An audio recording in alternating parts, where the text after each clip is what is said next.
Ну что он так скрипит?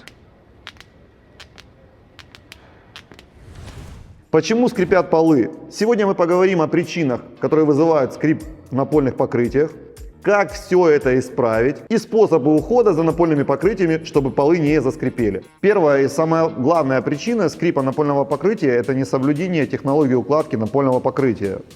Недостаточное нанесение клея или неправильно подобранные компоненты, что вызывает между собой расслоение или скрип между плашек. Вторая причина – это неровное основание, на которое взяли и уложили фанеру. Мало того, зачастую ее не закрепили, не высох клей или появилась большая прослойка и пустот, что также вызывает появление скрипа.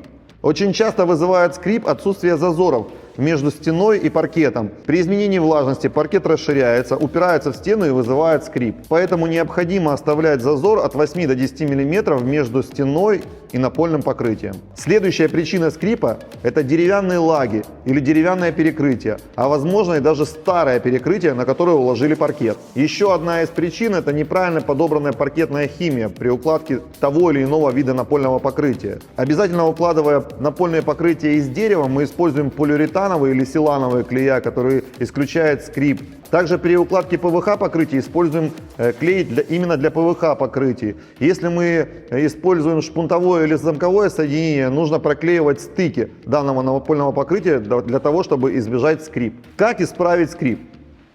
Опять же, бывает несколько способов.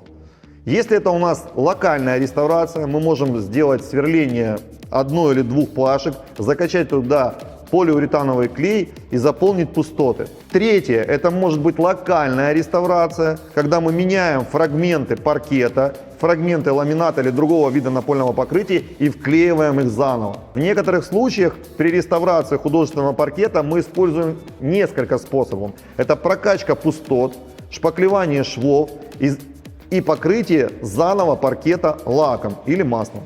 Но ни в коем случае не исправить паркет со скрипом с помощью обычных саморезов, которые вкрутили, без использования клея или шпаклеванием щелей. Все это заново рано или поздно заскрипит. Основные правила ухода за паркетом.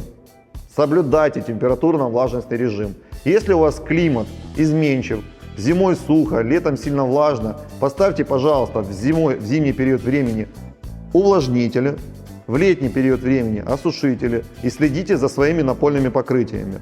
Также немаловажно это уход за самим паркетом.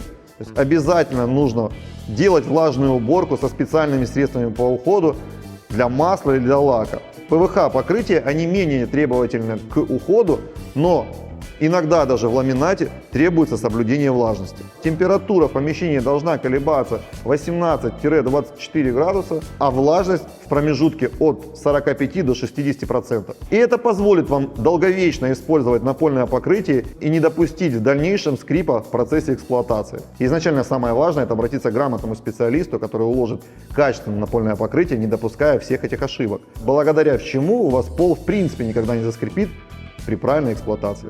Надеюсь, это видео было полезным для вас. Жду ваших комментариев. А больше полезных роликов об укладке или уходе за напольными покрытиями вы можете посмотреть на нашем канале. Hasta la vista.